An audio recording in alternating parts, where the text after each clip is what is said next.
My wife of 30 years betrayed me, so I shattered her world piece by piece and made her life a nightmare. She had no idea I knew about her ongoing affair, so my first move was to craft a plan that would turn her world into a living nightmare. Simply confronting her and filing for divorce was far too easy. I needed to ruin her. My initial step was gathering concrete evidence of her infidelity. I did this by using an app that allowed me to spy on her texts. Every night, I monitored her conversations, screenshotting every exchange between her and her affair partner. Their messages were like those of a couple in a full-blown relationship. Romantic words, provocative pictures, the whole package. Once I had enough evidence, I moved on to the making her life hell phase of my plan. I started acting extremely cold towards her, which made her paranoid. She would ask me if I was okay all the time, but I would just brush her off. She tried to get me to talk to her, to open up, but I always avoided her. I could see this taking a huge toll on her mentally, but this was just the beginning. I also began doing things out of the ordinary, going out at odd times and coming home very late from work. In her presence, I was on my phone much more than usual. When she asked what I was doing, I'd just say, just stuff, and put my phone away. I also changed all my login information so she couldn't access any of my accounts. Around this time, I let my best friend, Max, in on my plan. I also informed my older sister and two of my closest friends, Sam and Nikki, about what was going on. Make note of Nikki, she plays a significant role later on. After about a month of my cold behavior, my wife was on the brink of a mental breakdown. She started texting and calling me much more frequently, asking if I was coming home soon, trying to initiate things in the bedroom, and constantly checking if I was okay. The seed of doubt I had planted in her mind was starting to grow, especially in her communications with her affair partner. Let's call him Brian. She confided in him about her doubts and confusion, which I saw thanks to the app. She told him I was becoming cold and distant. In her conversations with Brian, she suggested they stop meeting at our house because she had no idea when I might show up. Brian asked if she was worried about me cheating on her, which actually annoyed her. The level of joy and laughter I got from reading that exchange was indescribable. My cheating wife arguing with her affair partner about whether she was mad that her husband might be cheating on her. The irony was rich. I wasn't hooking up with anyone. When I went out, I was usually at Max's place playing video games. Fast forward another 4 months. 4 long months of keeping my mouth shut, gathering evidence, and driving my wife insane with my cold and distant behavior. She was nearly slipping into psychosis, and I was enjoying every moment of it. My faux affair had been going on for 5 months, and it had been 5 months since I touched her. No hugs, no kisses, no initiation of intimacy. Not that she needed it. She was still sleeping with Brian, just at his place or motels. Then, one random day, everything exploded. She called me at work, begging me to come home immediately because she had something important to tell me. I believed she was going to come clean about her infidelity, but she didn't. Instead, when I got home, she asked if I was unhappy with her. She cited my late nights, lack of affection, and the death of our bedroom life. She told me she was worried I was pushing her away, and then asked if I was cheating on her. I couldn't help it. I fell on the floor laughing hysterically. And I mean Joker laughing gas hysterical. On the surface, it seemed like I was laughing off the notion of being unfaithful, but in reality, I was laughing at the sheer irony of the situation. I laughed for a good 2 minutes before composing myself enough to answer. I looked her in the eyes for the first time in months, shook my head, but didn't give her an answer. I stood up, brushed myself off, kissed the top of her head, and went about my evening. I heard her start to cry as I walked away, but I didn't care. Later that night, in my office, I decided to check what she was telling Brian. I fired up the app, and sure enough, they were texting in real time. She told him, "I know he's cheating on me." I asked him tonight, and he literally laughed in my face. He doesn't even care how I feel anymore. I don't know how or why, but he's gone. I know I've lost him. This is karma, I know it. The smile on my face was like the Cheshire Cat's. She was breaking. Brian tried to console her, saying that if I cared for her, she wouldn't have needed to come to him to get what I wasn't giving her. But her responses indicated she was starting to have doubts about him too. Meanwhile, I was also working on another part of my plan. I met with a family attorney to start the divorce process. With a mountain of evidence I had, the overwhelming proof of her infidelity, my lawyer assured me I could win a favorable outcome in the divorce. I was advised to get my financial affairs in order. I secretly moved all my money from our joint account to my personal account and began looking for an apartment. A month after the incident where I laughed in her face, I hadn't changed my behavior towards my wife. If anything, I intensified it, and she was on the brink of a full-blown mental collapse. This is where my friend Nikki came into play. For context, Nikki and my wife had never been close.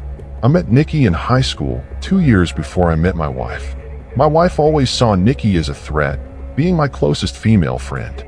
There's always an implied, I don't trust her for my wife regarding Nikki. One night, Nikki, Max, Sam, and I gathered at Sam's house for dinner and drinks. Nikki, being the genius she is, came up with a devilish idea to trigger my wife. She suggested we take some photos in the same vein as the ones I discovered of my wife and Brian and post them to my Facebook. And that's exactly what we did. 2 days later, Sue found out about the photos, probably through mutual friends who noticed my updates and saw how close I was with Nikki. This really messed with her mind because she still believed I was cheating. That same night, she tried to scold me for being so handsy in the pictures.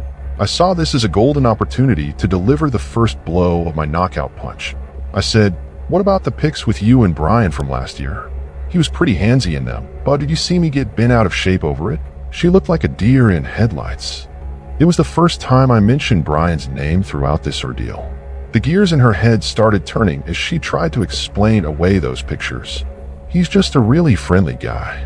I can see how it looks, but there's nothing there. I'm sorry if those pics hurt you. I'll delete them. No, the pics aren't what hurt me. The year you've been sleeping with him while lying to me about working extra hours and hanging with friends is what hurt me." But revenge is a dish best served cold. From that night, my wife became extra clingy and attentive to me. She tried to initiate affection and intimacy, and I stonewalled her at every opportunity while continuing to archive everything she was saying to Brian. By this point, I was completely numb. Any desire to save my marriage was long gone. I had checked out the day I enacted the first phase of my plan. She confided in Brian that I had gotten worse, that she didn't know what to do, and that she felt I absolutely hated her. She was right, I did.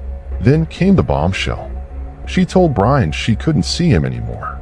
The guilt was too much, and she felt like karma was suffocating her. She couldn't risk losing me. She said she loved Brian deeply, but was still in love with me.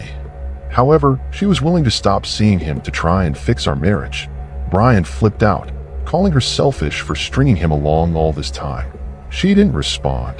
The next day, she came to me and said she was ready to be fully honest about everything. I told her I already knew, and she looked devastated. Through tears, she said she wanted to save our marriage and make things right. I responded by showing her the divorce papers. I told her, "There's no fixing what you broke. It's time to face the music." She didn't speak to me for the next week. Instead, she moved in with her mom. She's currently staying there, and I've just finished moving into my new apartment. The divorce process is ongoing, and I'm waiting for it to be finalized. My life isn't perfect, but it's finally getting back to a place where I'm happy again. Revenge is sweet. As the days went by, the divorce proceedings progressed. I made sure to keep my interactions with her minimal and strictly about necessary matters. She tried a few times to engage in conversations about our past, about what went wrong, but I was resolute. The damage was done, and there was no turning back. During this period, I took solace in my friends. Max, Sam, and Nikki were my pillars of support. We often hung out, and they made sure I was coping well. Nikki, in particular, was a source of endless ideas to keep my spirits high. She suggested we go on small trips, explore new hobbies, and basically keep myself occupied and away from the toxic thoughts that could arise from the situation. One weekend, we all decided to go camping. It was a welcome escape from the constant reminders of the failed marriage. The fresh air, the serenity of nature, and the company of good friends worked wonders for my mental state. We spent nights around a campfire, sharing stories, laughing, and just being there for one another. It was during one of these nights that I realized how much better off I was without the burden of a deceitful spouse. Back in the real world, my wife, or rather soon-to-be ex-wife, continued to try to mend the broken pieces of her life. She reached out to mutual friends, trying to explain her side of the story. Some sympathized with her, while others distanced themselves, seeing through her facade. It was interesting to see the social dynamics at play. Some people we thought were true friends turned out to be nothing but opportunists, while others, whom we had barely interacted with, showed genuine concern and support. One day, out of the blue, I received a message from Brian. He wanted to meet and talk. At first, I was hesitant. What could he possibly have to say that would be of any importance? But curiosity got the better of me, and I agreed to meet him at a local coffee shop. When we met, Brian looked like he had been through hell. He was disheveled, with dark circles under his eyes. He apologized profusely for his part in the affair and explained that he had no idea about the extent of the damage he was causing. He said my wife had painted a picture of a loveless marriage, one that was practically over. He was genuinely remorseful and wanted to make amends, not necessarily with me, but with his own conscience. Listening to him, I realized that my wife had not only deceived me, but had also manipulated Brian. It didn't change the fact that he was complicit, but it gave me a sense of closure. We parted ways on a somewhat positive note, with him promising to stay out of my life from then on. The day the divorce was finalized was a day of mixed emotions. There was a sense of loss, but also a sense of liberation. I was free from the chains of a toxic relationship, ready to start anew. I moved forward, focusing on rebuilding my life. I threw myself into work, hobbies, and self-improvement. The process of healing was slow, but I could feel myself getting stronger each day. Months later, I met someone new. Her name was Emily, and she was everything my ex-wife wasn't. Honest, caring, and genuine. We took things slow, but the connection was undeniable. For the first time in a long time, I felt hopeful about the future. Reflecting on everything, I realized that while revenge had been sweet, it was the journey towards self-discovery and healing that truly mattered. My wife's betrayal had shattered me, but it also led me to a path of rediscovery. I learned to value myself, to understand what I deserved, and to never settle for anything less. As for my ex-wife, she continued to live with the consequences of her actions. Last I heard, she was still trying to piece her life back together, but that was no longer my concern. I had moved on, and I was finally at peace. Revenge might have been the catalyst, but personal growth and self-respect were the true rewards of this tumultuous journey.